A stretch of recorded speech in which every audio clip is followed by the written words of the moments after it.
তেহট্টে শুরু হলো সবলা মেলা। বৃহস্পতিবার দুপুর থেকে নদিয়া জেলা স্বনির্ভর গোষ্ঠী ও নিযুক্তি দপ্তর এবং তেহট্ট মহকুমা প্রশাসনের উদ্যোগে তেহট্ট হাই স্কুল প্রাঙ্গণে শুরু হলো সবলা মেলা। বাংলা জুড়ে হস্তশিল্পের কদর বাড়ছে। স্বনির্ভর গোষ্ঠীর মহিলাদের হাতে তৈরি নানান শিল্পকর্মের চাহিদাও রয়েছে।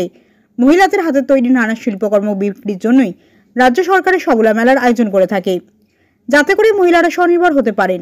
এদিন মেলার উদ্বোধনীতে উপস্থিত ছিলেন কৃষ্ণনগর লোকসভা কেন্দ্রের সাংসদ মহুয়া মৈত্র, নদিয়া জেলা সভাধিপতি তারান্নুম সুলতান মীর, কৃষ্ণনগর পুলিশ জেলার অতিরিক্ত পুলিশ সুপার উত্তম ঘোষ, তেহট্ট মহকুমার শাসক অনন্যা সিং, তেহট্ট বিধানসভার বিধায়ক তাপস কুমার সাহা, করিমপুরের বিধায়ক বিবেলেন্দু সিংহ রায়, এসডিপিও তেহট্ট সুব্রত সরকার সহ বিশিষ্ট ব্যক্তিত্ব।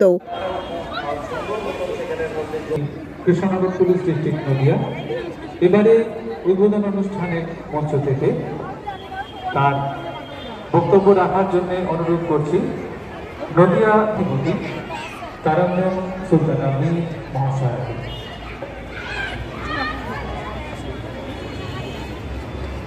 নমস্কার।